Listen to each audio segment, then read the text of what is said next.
Selamat malam rekan-rekan opreker semua. Ini ada kasus Asus Max Pro M2 restart terus gak berhenti ya, boot loop lah boleh katakan gitu. Tapi setelah sempat saya cek barusan, ini ternyata tombol on off nya short ya, tombol on off nya kepencet terus sehingga menyebabkan HP ini restart terus. Coba kita cek ya.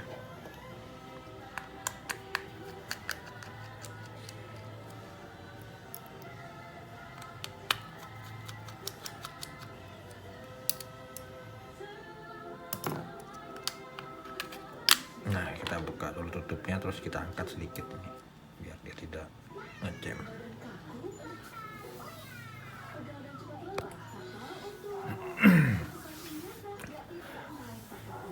Jadi untuk kasus hang logo, restart atau boot loop itu biasanya memang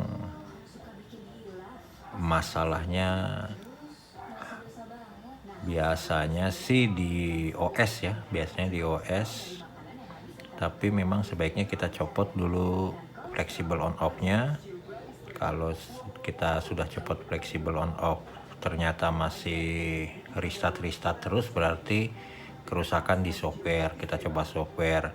Kalau sudah di software juga masih hang logo, nah kemungkinan itu sudah ke MMC. Kita ganti MMC dulu. Kalau memang di MMC juga masih hang logo, kemungkinan bisa di CPU. Jadi memang panjang ceritanya. Nah, ini saat ini normal. Jadi kita tidak perlu pencet ini, cukup kita tekan aja dia karena fleksibelnya. Jadi di ini tombol startnya konslet ya. Pada saat kita tekan di bawah ini, kita tekan, dia akan nempel lah, akan muncul seperti itu. Oke, kita coba ganti dulu ya ininya, fleksibel on off nya. Ini berhubung nggak punya fleksibel on off, saya sudah siapin, nanti kita coba ganti fleksibel on off nya dari HP lain. Jadi kita kanibal saja, kita copot dulu.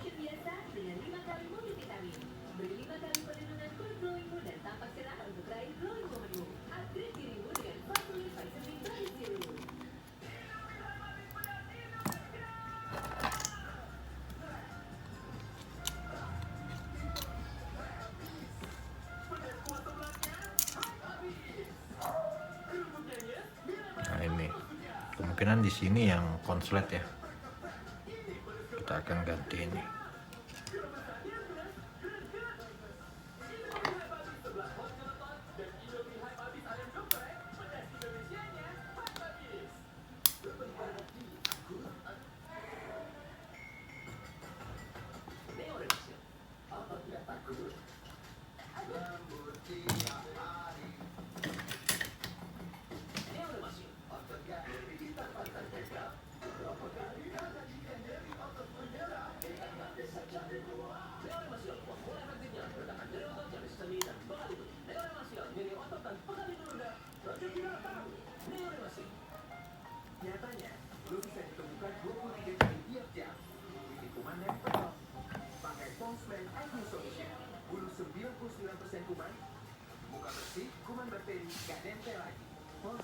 Ini yang akan kita ganti.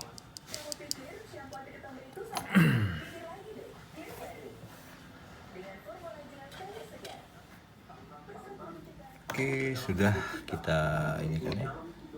Jadi kita akan pindahkan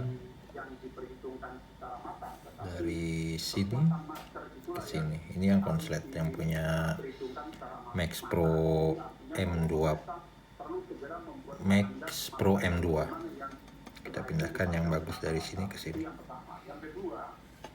Karena ini bersifat airborne, maka udara-udara di sekitar lingkungan seperti tadi disampaikan oleh Pak Hermawan bahwa itu betul-betul harus terukur, bahwa tidak boleh ada virus yang bisa berterbangan. Mungkin dulu pada waktu wabah virus flu burung, beberapa industri AC itu menambahkan filter-filter di dalam AC-nya sehingga udara yang dikeluarkan dan udara yang disedot menjadi udara yang bersih. Nah, itu usaha-usaha yang bisa dilakukan. Dan tidak kalah penting bahwa selalu melakukan surveillance terhadap keberadaan virus ini, virus yang terbaru modelnya bagaimana, kemudian menimbulkan apa. Karena filter bahwa sebetulnya virus COVID ini angka patogenisitasnya lebih rendah daripada virus influenza. Yang menyebabkan fatal dari virus COVID ini kan komorbid, penyakit penyerta. Nah, sehingga perlu disosialisasikan kepada masyarakat bahwa untuk mengecek kembali kesehatannya yang barangkali ada penyakit-penyakit yang belum teridentifikasi dengan baik yang memungkinkan nanti tatkala dia diinjak oleh virus menjadi sesuatu yang masalah serius. Jadi di situ letaknya. Baik, nah Prof. Faisal ini bagaimana? Sepakatkah dikatakan oleh Prof. Nidom ini kita harus pilih-pilih dulu. Jangan merasa aman hanya menggunakan masker kain kemudian kita bebas kemanapun tanpa takut terserang terjangkit virus. Bagaimana, Prof? Ya, tentu kita melihat tempatnya ya. Kalau tempatnya memang jarang, di tempat itu orang nggak banyak, ya kita mungkin masih bisa. Tapi kalau jelas kita pergi kerumunan dan orang ramai, kita tetap hati-hati. Tapi memang karena ini adalah kalau jarak airborne, yang paling efektif adalah menggunakan masker. Hah? Apa ya, Prof? Jadi kita bisa mencegah diri Ini kita bawa pakai. terkena virus ini. Lagi ada beberapa sudah diajukan orang untuk ruangan utama. Karena kan kita tadi memikirkan ada airborne, jadi ruangan itu betul-betul jangan sampai ramai di orang. Kemudian kalau bisa ventilasinya terbuka. Itu lebih diajukan ventilasi terbuka dibandingkan dengan pakai AC. Kalau pakai AC, kalau kita pasang filter itu harus diganti dengan berapa waktu, karena kalau tidak kan dia menjadi sumber kalau ada virusnya di sana. Baik, sebelum saya ke Dr. Hermawan, saya terlebih dahulu ingin menginformasikan pemirsa karena ada satu desa Panjen di Ponorogo dikatakan 4 dari 37 warganya positif. Pemirsa, desa tersebut pun dibatasi akses keluar masuknya atau istilahnya adalah isolasi. Di mana ini dilakukan karena 4 dari 37 warga desa Panjen, kecamatan Benjangan, Ponorogo, Jawa Timur yang menjalani tes swab. Setelahnya ini kemudian dinyatakan positif, pemirsa. Untuk memutus mata rantai penularan, seluruh akses jalan menuju desa Panjang ini ditutup sementara. Ya, saya kemudian akan bertanya langsung kepada Bupati Ponorogo, Pak Ipong Muhnisoni. Selamat malam, Assalamualaikum Pak Bupati. Ya, selamat malam. Ya, Pak Bupati, ini bagaimana untuk kasus desa Panjang? Masihkah dibatasi akses keluar masuknya? Sejauh ini berapa yang positif di sana, Pak? Begini, akses masuk ke desa Panjang memang kita isolasi, bukan karena 4 warganya positif, tetapi karena ada 1 orang PDP yang meninggal dan ternyata dia diduga COVID-19. Sementara pada saat mau meninggal itu yang bersangkutan tidak jujur. Dia tidak pernah bilang kalau pernah ke Surabaya, ke luar kota, akan bekerja di sana. Dia ngakunya hanya di rumah saja.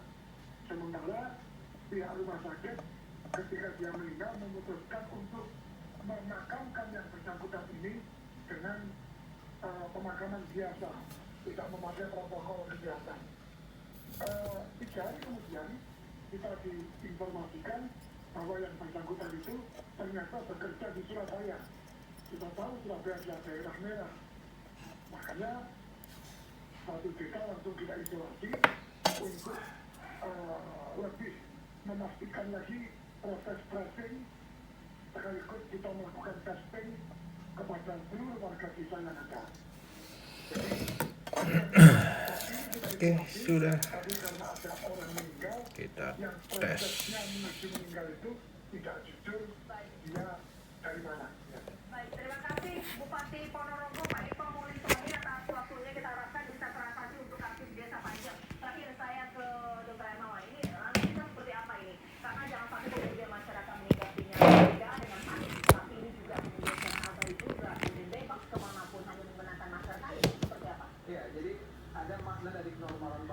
dan wacana yang luar biasa banyak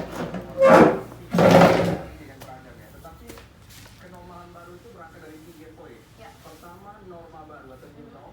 Yang kedua, perilaku baru atau new behavior. Ini yang sudah kita ganti ya. Budaya baru atau new culture. Ya. Nah, kita sering bahas new Tes. behavior baru, menjaga jarak, menggunakan masker dan lain-lain. Tetapi lupa dengan norma yang baru. Ya. Norma inilah yang wilayah yang harus dikombinasikan oleh pemerintah juga dan provider memberi layanan semisal tempat-tempat pariwisata, resto-resto dan juga aktivitas-aktivitas perkantoran, Ya. publik dan lain-lain. Jadi norma baru ini tidak hanya berkaitan dengan perilaku, tetapi juga manajemen lingkungan. Termasuk dalam wacana yang kita diskusikan bila terjadi potensi aerosol untuk Ya. virus ini, maka itu pengelolaan lingkungan itu harus didampingi oleh ahli kesehatan lingkungan. Tidak boleh tidak lagi bahwa adanya ventilasi, bahwa adanya aspek pengaturan cuaca, suhu dan lain-lain itu menjadi sangat penting. Termasuk dalam hal ini adalah higienitas dari berbagai aspek, bagaimana meja kursi yang sifatnya lobby atau indoor dan juga outdoor, manajemen lingkungan di luar. Dan ini harus dilakukan secara komprehensif sehingga yang kita sebut dengan evidence based public health ini yang dari kaitan telah virus, telah lingkungan ini harus menuju kepada kebijakan atau norma baru itu. Ya. Terakhir saya ke Prof. Nidom. Prof, sambil menunggu pemerintah menstandarisasi masker, apa yang bisa dilakukan masyarakat untuk melindungi diri mengingat ini ternyata penularan bisa terjadi lewat udara? Prof. Jadi tetap bahwa masyarakat harus melindungi diri untuk tidak menularkan kepada orang lain. Ya, jadi di samping tidak ingin tertular, tapi juga harus mempunyai sikap jangan sampai kita menjadi faktor penular kepada orang lain. Nah, jadi masker itu nomor satu. Yang kedua, mungkin para ahli ulama perlu melakukan misalkan menganjurkan gerakan wudhu nasional, karena wudhu itu adalah salah satu aspek untuk mencegah virus itu menempel pada wajah kita, kulit kita, mulut kita dan sebagainya. Jadi itu yang perlu dilakukan. Nah, kemudian kita juga siap-siap bahwa menghadapi virus ini mengalami perubahan menjadi virus yang betul-betul airborne. Kalau betul-betul airborne, karena virus ini berkaitan dengan komorbid, itu akan bisa lebih mengkhawatirkan. Oleh karena itu, jangan sampai virus ini berubah menjadi betul-betul airborne. Jadi hanya sampai pada partikel yang kecil saja, tapi masih kita bisa lakukan terhadap kita. Ya, Prof, lantas bagaimana untuk masyarakat ini, apalagi mereka dengan penyakit Oke, komorbid, kita lihat, kita pencet. Ceting. Nah, sudah normal.